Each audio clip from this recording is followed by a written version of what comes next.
सहनाववतु सहनौ भुनक्तु सह वीर्यं करवावहै तेजस्विनावधीतमस्तु मा विद्विषावहै।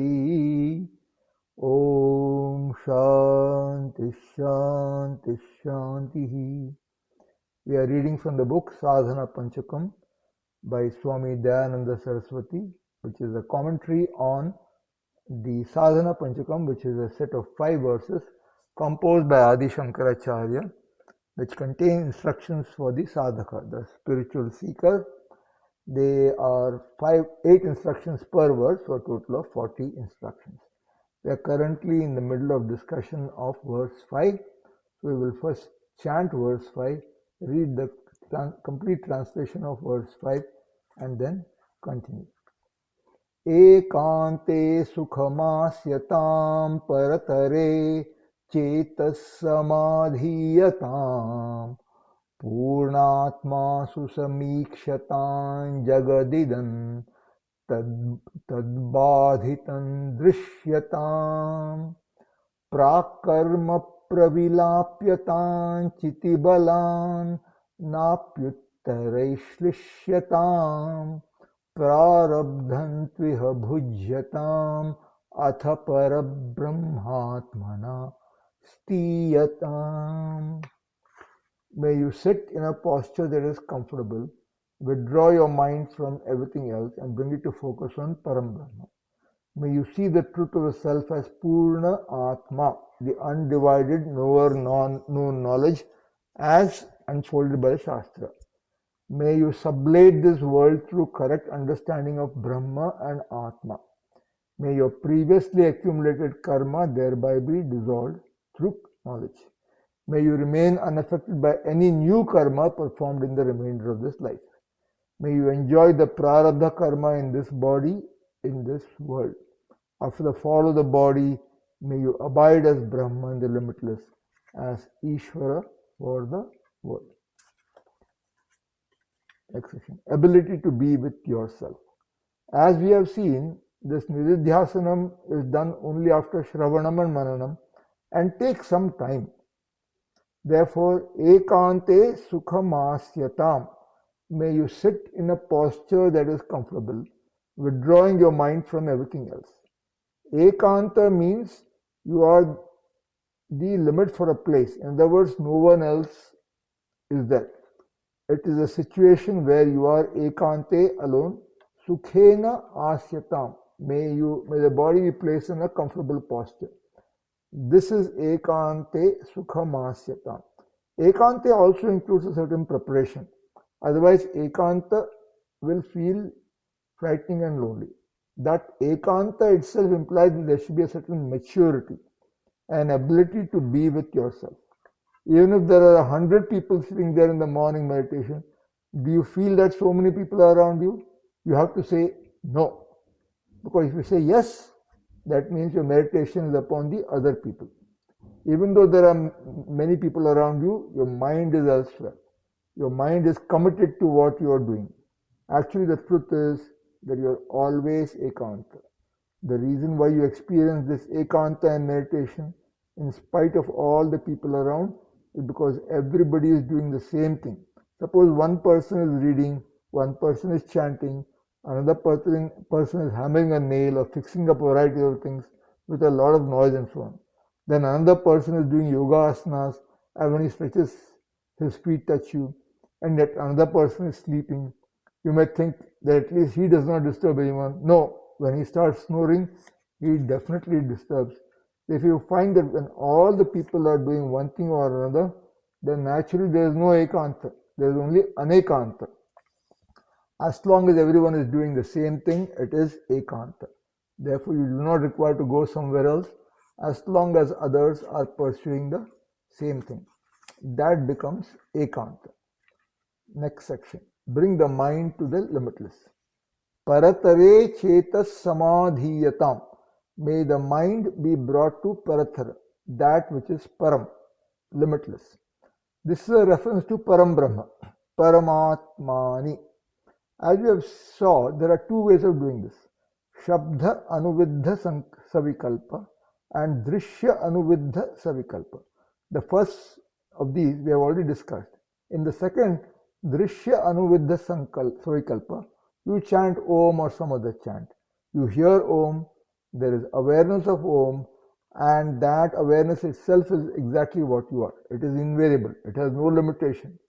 It is not Deshakala Parichinna, bound by time and space. So this appreciation is there. This means that there is no ignorance of the fact that consciousness is not bound by time and space.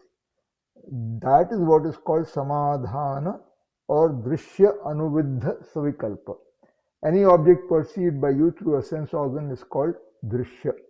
Drishya means not only what is seen, but also what is heard, smelt, etc. And it is not only external. Drishya can also mean inside. Antakarana vritti, a mind modification, is also Drishya. Thus you are the Drik, seer, with reference to Drishya inside and with reference to Drishya outside. So the attention is towards the Sakshi, witness. Being Sakshi, which is self-revealing, it is not difficult to be what you are. Your attention is not towards the witnessed, it is withdrawn from the witnessed object. This is what they call witness appreciation.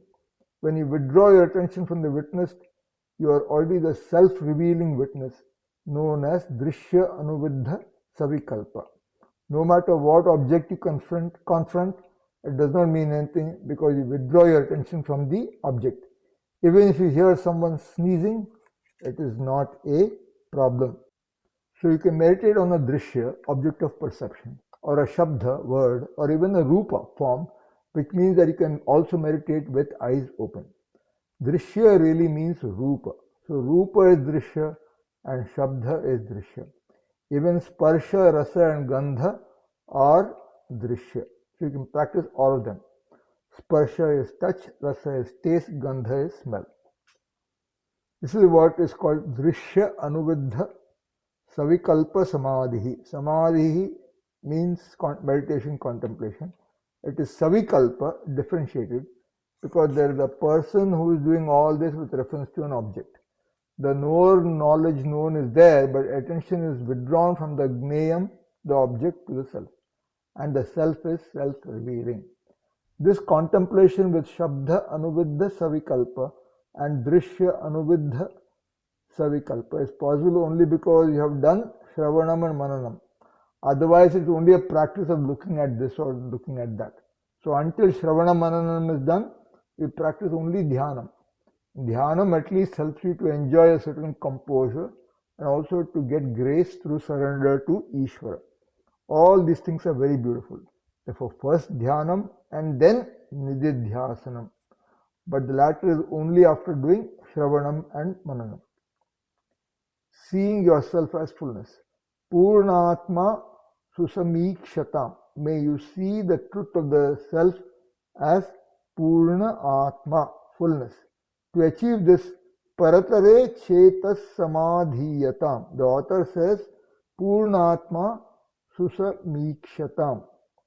So the footnote here.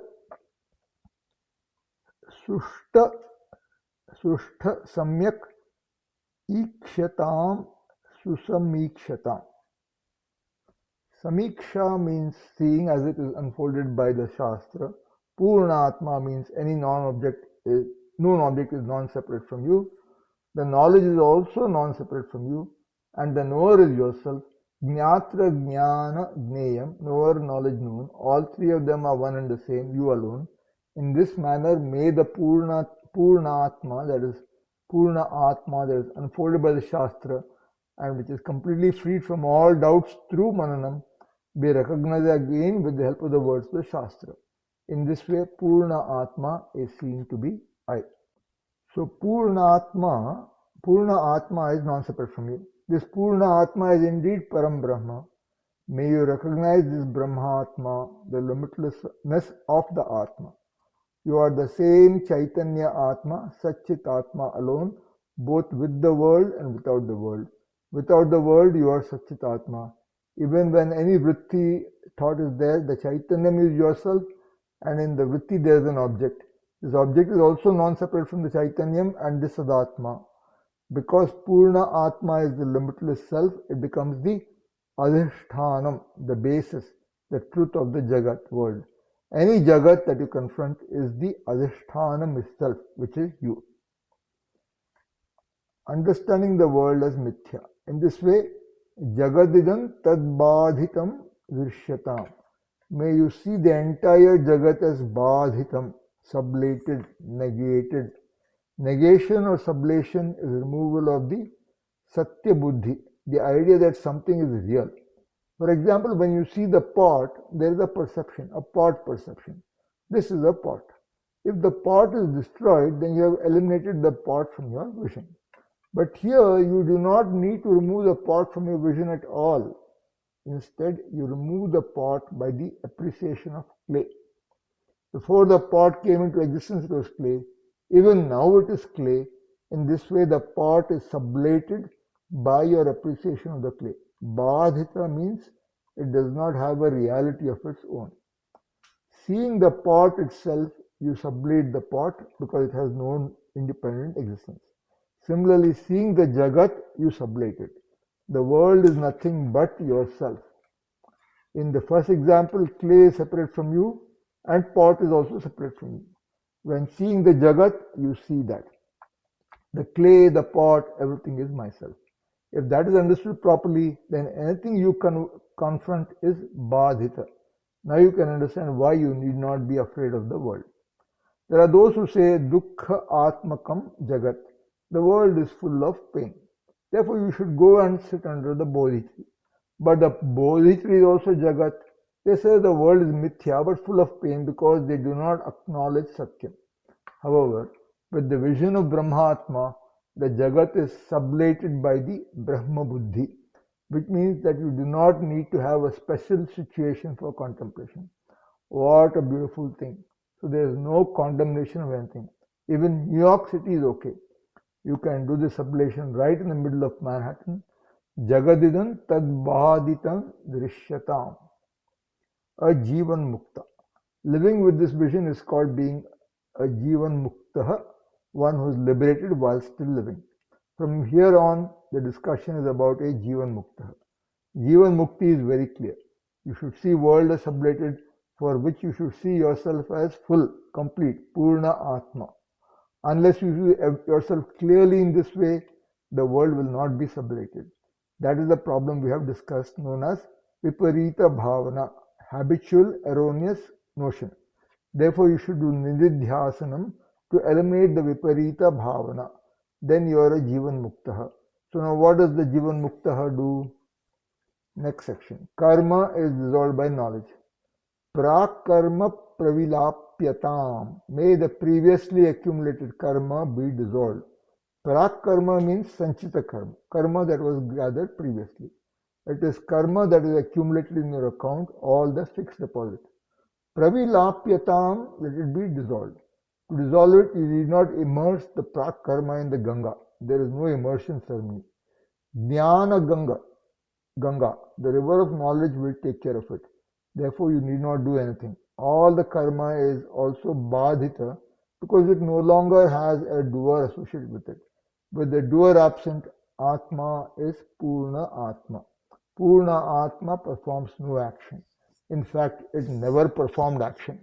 Therefore, even prak karma, everything that was standing in the account of the doer, is gone because the doer is gone. All the punya and papa are gone by knowledge. Then, chiti balat na api uttarahi shlishyatam. By the very strength of knowledge, may you remain unaffected by uttara karma, meaning karma performed even after jnanam is gained.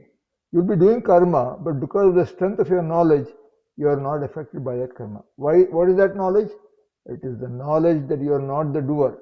Because you are not the doer, new karma will not come to you, and the old karma is also gone. Prarabdha karma runs its course. The only thing left out of here is prarabdha karma, the karma that has given rise to this birth and this life. This prarabdha karma is only for bhoga, experiencing. It is Ishvara Shrishti, Ishvara's creation. Prarabdha karma is Ishvara. If everything is Ishvara, And prarabdha karma is also a fact and is also Ishvara. This body is put together by Ishvara in accordance with karma. Therefore, prarabdha karma is also within the creation of Ishvara. Thus, prarabdham tviha bhujyatam. Iha, here in this world, in this body, in this birth, may the prarabdha karma be experienced. This body has already begun and therefore karma is there according to Ishvara's will. It will run its course. Perception will still be there. Even though the sun does not really rise, it appears to rise because the earth is moving within Ishvara Shrishti. The blue sky is also not there. Still it is seen because there is a reason for it.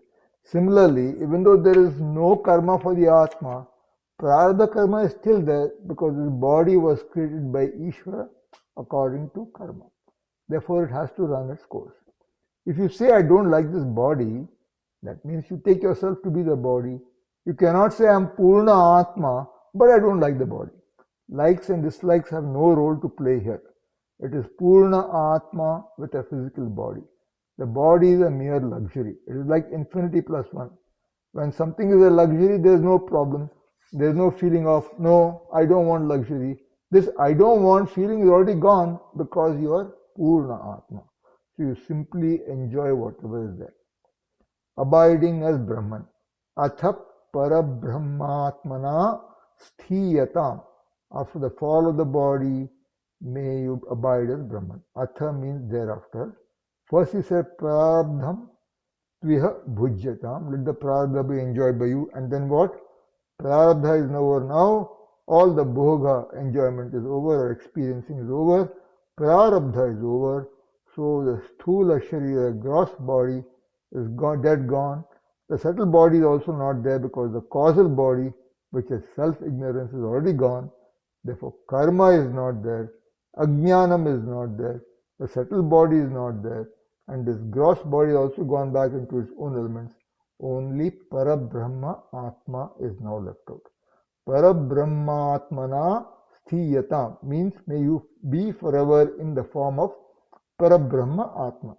You understand your Ishvara. There is no more Jivatvam sense of being a Jiva. There is no separation from Ishvara. The Jagat continues. Vedantins will be discussing you, trying to understand you, Parabrahma Atma. This is called Videha Mukti. Liberation when the body falls. It is all over now. This completes the text called Sadhana Panchakam or Upadesha Panchakam, also called Sopana Panchakam, because it goes step by step. Sopana means step, ending in Nididhyasanam, Jivan Muktihi, and Videha Muktihi. Iti Paramahams Pamsa Parivrajaka Acharya Srimad Shankaracharya Virachita Sadhana Panchakam Sampurnam. Om Tat Sat. With this, we come to the conclusion of the book Sadhana Panchakam by Swami Dayananda Saraswati, a commentary on the Sadhana Panchakam, a set of 5 verses composed by Adi Shankaracharya, which contain instructions for the sadhaka, a total of 40 instructions, 8 instructions per verse. Om Purnamadav Purnamidam Purnat Purnamudachyate Purnasya Purnamadaya Purnamevavashishyate. Om Shanti Shanti Shanti. Harihi Om Shri Gurubhyo Namaha. Harihi Om.